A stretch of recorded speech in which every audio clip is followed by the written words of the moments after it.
Yang terhormat Ibu Sriati SPG SD selaku Kepala SD Negeri Saluteka, dan yang saya hormati Bapak Ibu Dewan Guru beserta tenaga kependidikan SD Negeri Saluteka.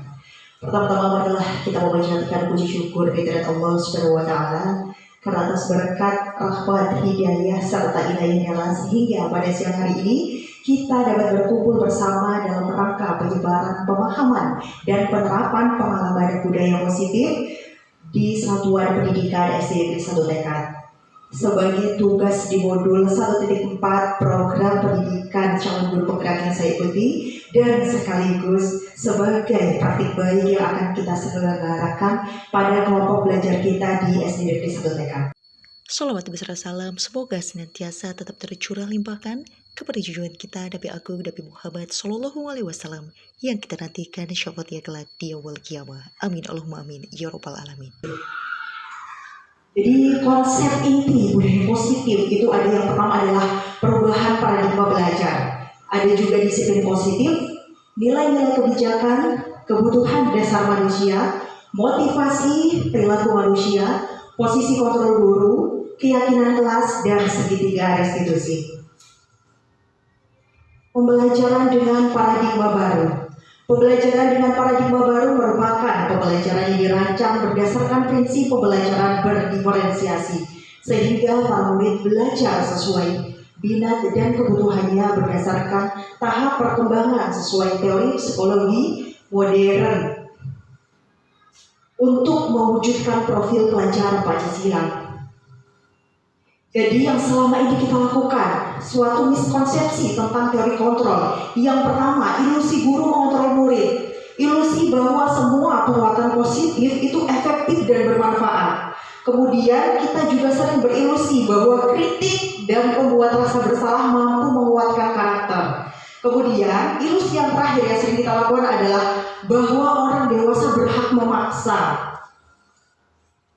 Jadi yang harus kita lakukan adalah mengubah paradigma dari stimulus respon ke pendekatan teori kontrol. Kalau menurut stimulus respon, realita kebutuhan kita itu sama, tapi menurut teori kontrol, realita kebutuhan kita itu berbeda. Kemudian semua orang melihat hal yang sama. Menurut teori kontrol, setiap orang memiliki gambaran yang berbeda. Selanjutnya kita mencoba mengubah orang agar berpandangan sama dengan kita.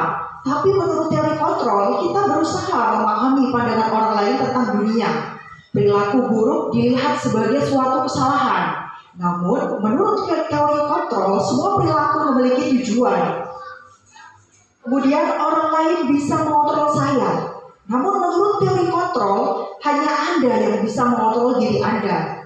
Selanjutnya, saya bisa mengontrol orang lain. Anda tidak bisa mengontrol orang lain, itu menurut teori kontrol. Kemudian pemaksaan ada pada saat kebijakan gagal. Namun menurut teori kontrol, kolaborasi dan konsekuensi menciptakan pilihan-pilihan baru. Dan yang terakhir, modelnya itu berpikir menang kalah. Namun menurut teori kontrol, modelnya itu berpikir menang-menang.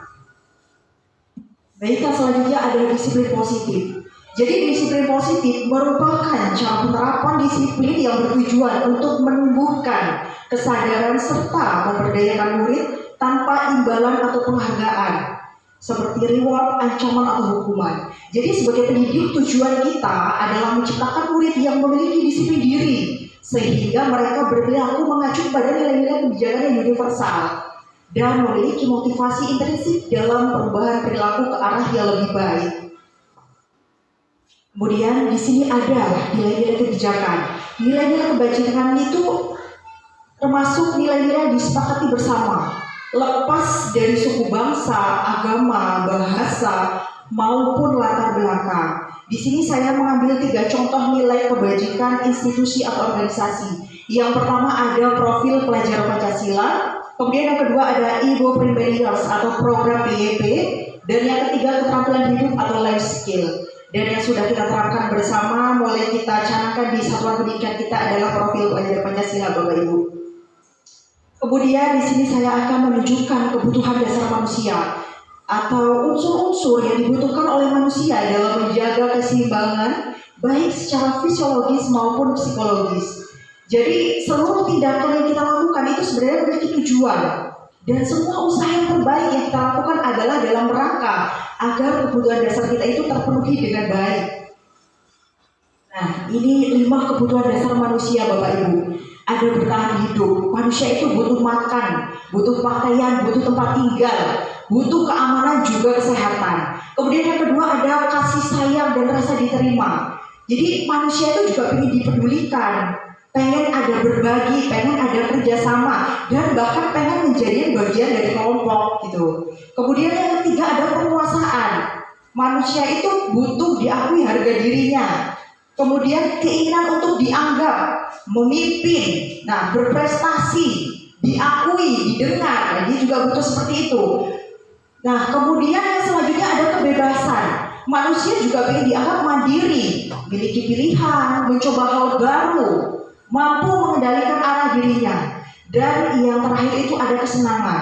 Manusia juga butuh bermain, butuh humor, butuh antusiasme, dan juga butuh tertawa. Jadi Bapak Ibu yang harus kita pahami, apabila 5 kebutuhan dasar ini tidak terpenuhi, itulah yang menyebabkan anak-anak kita itu akan menyimpang gitu. Menyimpang dari disiplin yang kita buat, seperti itu. Dan ini motivasi perilaku manusia.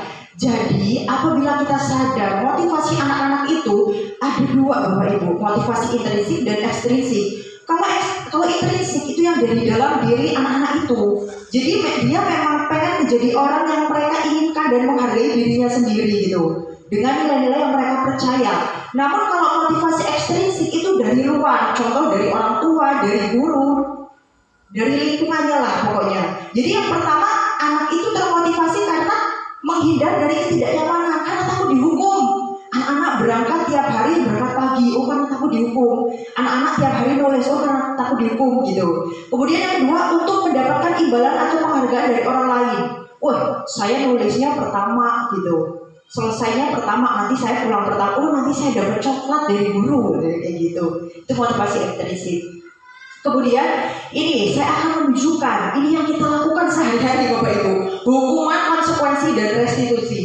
Kalau hukuman itu intinya tidak terencana, biasanya tiba-tiba gitu. Murid tidak tahu apa yang akan terjadi atau tidak dilibatkan gitu. Misal kita menghukum anak karena tidak mematuhi tata tertib. Nah, itu kan murid tidak dilibatkan untuk menyepakati hukuman itu. Hukuman itu hanya bersifat satu arah. Kita yang menginginkan, sebenarnya murid tidak menginginkan gitu. Kemudian yang kedua ada konsekuensi. Itu terencana, disepakati, namun murid tetap merasa tidak nyaman. Sikap guru juga selalu memonitor, kepo bahasa kerennya ya. Kita selalu mengepoin setiap hari gerak-gerik murid kita. Nah, nanti akan dijelaskan yang tepat untuk kita berikan itu namanya restitusi, Bapak Ibu. Jadi proses menciptakan kondisi bagi murid untuk memperbaiki kesalahan. Jadi prosesnya itu kolaborasi yang mengajarkan murid untuk mencari solusi sendiri. Nah, ini 5 posisi kontrol guru yang sering kita salah artikan dan sering kita salah gunakan. Yang pertama adalah penghukum. Kita sering menghukum anak. Yang kedua adalah pembuat merasa bersalah. Kita sering membuat anak-anak itu merasa bersalah agar tidak mengulangi kesalahannya lagi. Kemudian posisi kontrol ketiga ada teman. Dan posisi kontrol keempat ada pemantau. Dan yang terakhir ada manajer. Jadi seperti ini. Saya mengambil satu kasus. Murid tidak memakai atribut lengkap saat upacara. Apabila kita di posisi kontrol penghukum, kata-kata ini yang biasa kita lakukan. Hormat pada bendera 1 jam. Nah, kalau pembuat merasa bersalah, kita biasanya seperti ini kata-katanya. Berapa kali ibu atau bapak harus memberitahu kamu? Kamu selalu saja mengecewakan bapak atau ibu. Nah, murid akan merasa bersalah gitu. Iya kan? Kemudian yang selanjutnya ini sebagai teman, obrolannya lebih bersifat ya bareng teman gitu, santai. Ayo dong ikuti aturan sekolah, tolong bantu ibu atau bapak sekali ini. Ya sudah, tidak apa-apa, lain kali jangan berbuat seperti ini lagi ya. Kemudian selanjutnya ada posisi kontrol sebagai pemantau. Kamu sudah melanggar peraturan sekolah. Kamu tahu konsekuensinya? Setelah upacara kamu beli atributnya ke koperasi dan jangan diulangi lagi. Nah, ini pemantau. Dan yang terakhir ada manajer. Apakah kamu tahu kesalahanmu? Kira-kira bagaimana kamu memperbaiki kesalahanmu? Nah, dari 5 posisi kontrol tadi Bapak Ibu, posisi kontrol yang paling kita berikan kepada peserta didik atau murid atau anak-anak itu berada pada posisi kontrol yang terakhir, manajer. Jadi kita tanya dulu dengan murid, dia memahami tidak masalahnya dia itu di mana. Kemudian murid tersebut diajak kolaborasi, diajak berdiskusi bagaimana cara menyelesaikan masalah ini gitu. Jadi di situ ada kesepakatan antara guru dan murid sehingga akan memunculkan motivasi ekstrinsik, motivasi di dalam dirinya untuk mendisiplinkan dirinya gitu. Nah, ini yang sering kita lakukan Bapak Ibu. Saya kecewa dengan kamu. Ini kata-kata yang sering kita berikan kepada murid. Kamu tidak pernah benar melakukannya. Apa rencanamu untuk menyelesaikan masalah ini? Ayo lakukan demi Bapak atau Ibu ya. Kamu tidak pernah mendapatkan nilai jika tidak mengerjakan tugas. Nah ini yang sering kita lakukan. Kamu tidak pernah mendapatkan nilai jika tidak mengerjakan tugas nih. Ini sebagai pemantau. Nah ini yang harus kita buat Bapak Ibu. Mengapa kok kita harus membuat keyakinan kelas, bukan peraturan kelas? Nah jadi kalau kita buat peraturan kelas itu memang sudah ada aturan, yang namanya sekolah harus disiplin, yang namanya sekolah harus berangkat pagi. Namun dengan keyakinan kelas itu merupakan pendapat dari semua warga kelas. Jadi nanti disepakati itulah yang akan menjadi keyakinan. Saya memiliki video ya Bapak Ibu, bisa kita tonton bersama cara membuat keyakinan kelas. Kita simak bersama terlebih dahulu. Jadi ini ya Bapak Ibu, contoh video pembuatan keyakinan kelas yang nanti akan kita terapkan di kelas masing-masing. Jadi yang pertama, di hari sebelumnya kita membuat terlebih dahulu kesepakatan yang memang mau disepakati antara kita dengan murid. Sehingga nanti waktu pembuatan murid sudah tidak bingung apa saja sih keyakinan kelas yang akan dibuat di kelas kita nanti gitu. Keyakinan kelas yang dia inginkan, misalkan saling menghargai gitu. Nah, nanti kalau memang sudah dibuat, kita bisa membeli karton beraneka warna, bergantung dengan yang disukai di kelas Bapak Ibu. Oh, sepertinya cara menggunakan warna kuning, cara menggunakan warna hitam atau mungkin warna putih. Kalau sudah dibuat keyakinan kelas, nanti ditempel seperti ini tuh. Nah, murid-murid akan merasa terkesan gitu. Nah, seperti ini.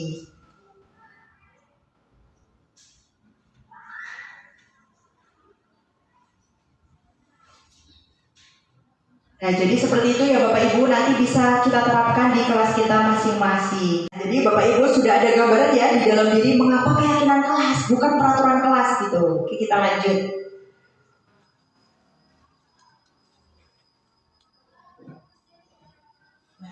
Jadi pembentukan keyakinan kelas itu Bapak Ibu sifatnya tuh abstrak, berupa pertanyaan universal, dibuat dalam pertanyaan positif. Sedikit saja Bapak Ibu, tidak usah banyak-banyak agar mudah diingat oleh anak-anak dan harus sesuai dengan kondisi kelas gitu dan sekolah sehingga mudah diterapkan.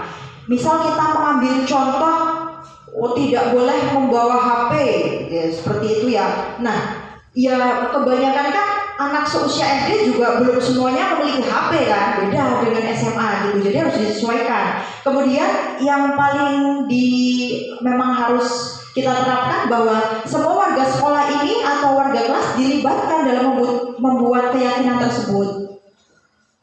Nah, yang tadi ditampilkan. Nah, ini yang ingin saya kenalkan Bapak Ibu, segitiga restitusi. Jadi apabila kita mengalami ketidakdisiplinan diri anak, kita bisa menerapkan segitiga restitusi. Jadi yang pertama harus kita lakukan adalah menstabilkan identitas. Kemudian validasi tindakan yang salah. Baru menanyakan keyakinan yang kita tadi buat, keyakinan kelas yang tadi kita buat. Jadi segitiga restitusi merupakan suatu proses dialog yang dijalankan oleh guru agar dapat menghasilkan murid yang mandiri dan bertanggung jawab. Yang pertama yang harus dilakukan adalah menstabilkan identitas. Jadi berdasarkan prinsip bahwa membuat kesalahan itu adalah bagian dari proses pembelajaran. Berbuat salah itu wajar. Tidak ada manusia yang sempurna Bapak Ibu. Seperti itu. Kemudian selanjutnya adalah validasi tindakan yang salah. Jadi berdasarkan prinsip bahwa Perilaku itu berupaya memenuhi suatu kebutuhan tertentu. Anak-anak melanggar disiplin diri itu pasti karena memiliki alasan. Alasan itu apa? Ya tadi, karena 5 kebutuhan dasarnya biasanya tidak terpenuhi semua gitu. Kemudian yang dilakukan selanjutnya adalah menanyakan keyakinan. Jadi pada dasarnya anak-anak itu sudah termotivasi untuk disiplin di dalam dirinya atau motivasi intrinsik. Nah, seperti pertanyaan bisa kita ajukan, apa keyakinan kelas kita? Nilai-nilai apa yang telah kita sepakati bersama? Nah, seperti itu. Nah, ini contohnya. Hanya sayang ini ya Bapak Ibu.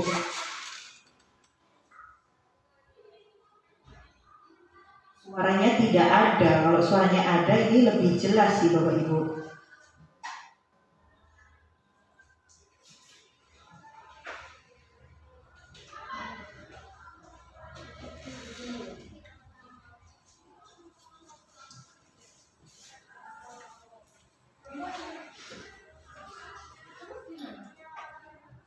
Nah, ini contoh penerapan segitiga restitusi. Kenapa Aldi mencoret buku Kiara? Ibu tahu berbuat salah itu merupakan sesuatu hal yang wajar. Nah, ibu juga pernah berbuat salah. Saya berkata demikian. Aldi melakukan itu pasti ada alasan. Aldi menjawab, ya Bu, Kiara menyembunyikan sepatu saya dan ngomongin saya gendut, gitu. Nah, wajar saja kalau Aldi marah. Ibu menghargai karena Aldi tidak melakukan hal yang lebih buruk daripada itu, misal memukul Kiara, gitu. Tapi apakah tindakan yang dilakukan Aldi itu sesuai dengan keyakinan kelas kita? Aldi menjawab, tidak Bu. Nah, Aldi kira-kira melanggar keyakinan kelas kita, melanggar keyakinan kelas apa? Saling menghormati antar teman Bu, kata Aldi seperti itu. Kemudian saya berkata, saling menghormati antar teman itu penting tidak menurut Aldi? Penting Bu. Jadi hal apa yang akan dilakukan Aldi untuk memperbaiki kesalahan ini atau permasalahan ini? Aldi menjawab, saya akan meminta maaf kepada Kiara Bu, gitu.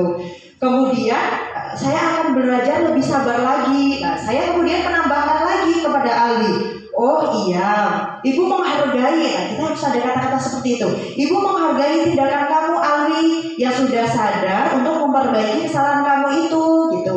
Aldi harus bisa mengontrol emosi Aldi. Nah, seperti itu. Jadi intinya gini Bapak Ibu, kalau kita memberikan hukuman pada anak, ternyata itu imbasnya, dapatnya itu motivasi ekstrinsik.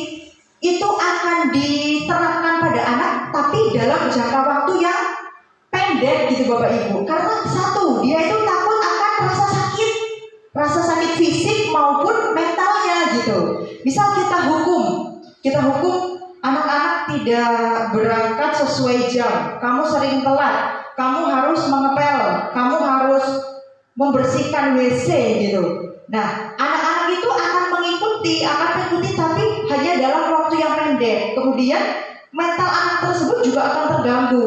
Oleh sebab itu muncullah prakarsa perubahan tersebut yang namanya restitusi atau penerapan segitiga restitusi. Nah, jadi seperti ini Bapak Ibu, segitiga restitusi itu.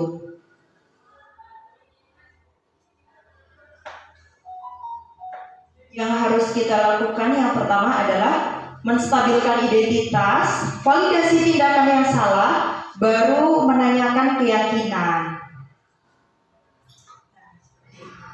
Nah, berkaitan dengan materi budaya positif, apakah Bapak Ibu ada yang ingin ditanyakan untuk pemahaman kita bersama? Ini 5 posisi kontrol guru. Apakah ada yang ditanyakan? Agar sama-sama kita belajar untuk menambah pemahaman kita. Kita tidak dapat pungkiri ya Bapak Ibu, selama ini kita sering salah mengartikan dan salah menggunakan posisi kontrol kita. Yang ini, ternyata yang dianjurkan Bapak Ibu kita menggunakan yang ini, posisi kontrol manager. Jadi bukannya kita langsung marah dan menghukum, namun bertanya dulu apakah anak tersebut memahami kesalahannya dia, baru kita menyelesaikan masalah tersebut. Ini 5 posisi kontrol kita sebagai guru. Dan kalau posisi kontrol yang kedua, pembuat merasa bersalah, anak akan takut. Bapak Ibu, nggak banyak sih, ada kasus anak itu bunuh diri karena dia merasa bersalah pernah melakukan kesalahan terhadap gurunya. Nah ini yang harus menjadi PR bagi kita. Apakah kita sudah menerapkan 5 posisi kontrol sebagaimana mestinya? Kita memang memiliki kewajiban untuk mendisiplinkan murid, namun tentunya kita juga harus memahami apakah kita sudah memberikan. Nah, apakah kita sudah mampu memberikan dan mencukupi 5 kebutuhan dasarnya?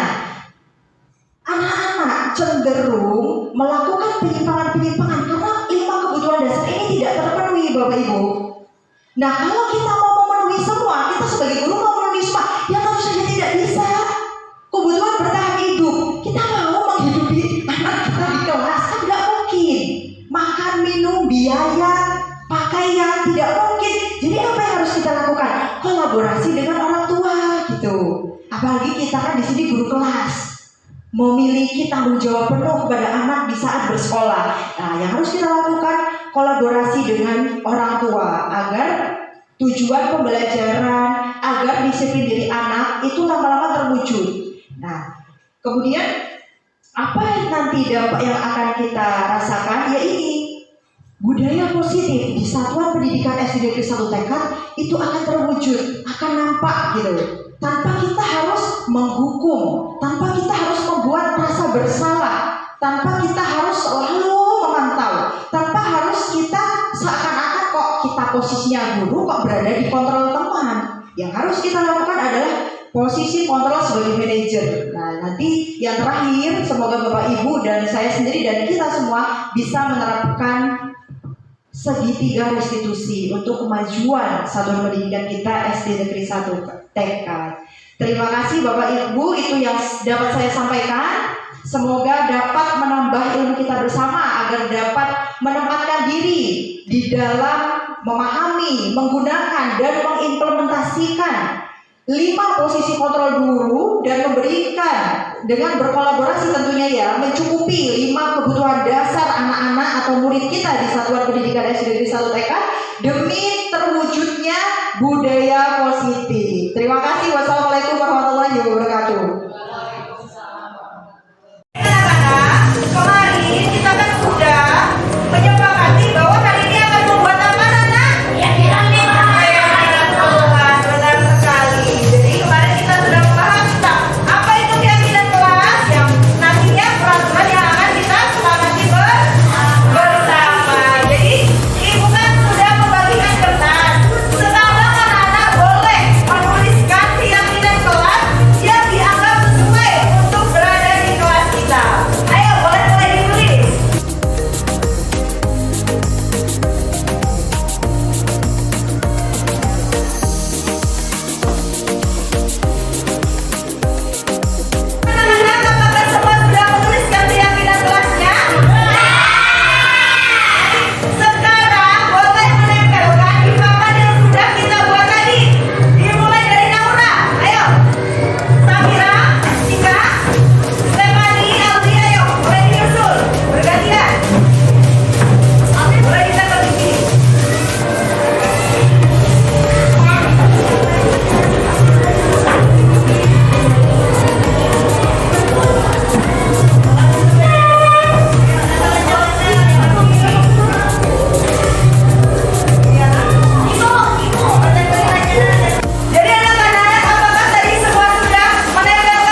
terhadap ibu dan bapak guru yang memiliki kinerja dan etos kerja yang tinggi, sehingga diberi kesempatan untuk dapat mengikuti program pendidikan guru penggerak. Khususnya kepada Ibu Nur Fitri Ana Amustri, SPD, yang sedang menjalani pendidikan guru penggerak Angkatan ke-10 Kabupaten Tanggamus, Lampung. Dan saya mengapresiasi diseminasi budaya positif yang dilakukan oleh Ibu Nur Fitri Ana Amustri, SPD, kepada Dewan Guru dan Tenaga Kependidikan SD Negeri 1 TK. Semoga dengan ilmu yang didapat tentang penerapan budaya positif dan dengan adanya kolaborasi antara guru, kepala sekolah, tendik, dan semua pemangku kepentingan sekolah dapat mewujudkan budaya positif di lingkungan SD Negeri 1 TK. Terima kasih, sukses terus Ibu Nur Fitri Ana Amustri, SPD. Wassalamualaikum warahmatullahi wabarakatuh. Assalamualaikum warahmatullahi wabarakatuh. Saya Hera Agustina, guru kelas 4A. Saya rekan sejawat dari Ibu Nur Fitriana Amustri, SPD, calon guru penggerak Angkatan ke-10 Kabupaten Tanggamus, Lampung. Saya sangat tertarik pada kegiatan diseminasi materi budaya positif yang telah Ibu Nur Fitri lakukan. Salah satunya dengan membuat kesepakatan kelas. Dan kami juga telah memiliki pemahaman tentang 5 fungsi kontrol guru dan penyimpangan anak yang terjadi selama ini. Ternyata karena ada salah satu kebutuhan dasar yang tidak terpenuhi. Dan kami juga mendapatkan pemahaman bahwa posisi kontrol guru sebagai manajer lah yang tepat digunakan dalam pendisiplinan diri anak, yaitu dengan menggunakan konsep segitiga restitusi, menstabilkan identitas, validasi tindakan yang salah, lalu menanyakan keyakinan. Dengan memanfaatkan konsep segitiga restitusi, murid akan memiliki disiplin diri secara intrinsik. Terima kasih kami ucapkan kepada Ibu Nur Fitri yang sudah berbagi praktik baik pemahaman dan mengimplementasikan materi budaya positif pada guru dan tendik di Satuan Pendidikan SD Negeri 1 TK. Semoga kami semua dapat menerapkan budaya positif secara optimal sehingga mampu menciptakan merdeka belajar dan merdeka mengajar. Terima kasih, sukses terus Ibu Fitri. Wassalamualaikum warahmatullahi wabarakatuh.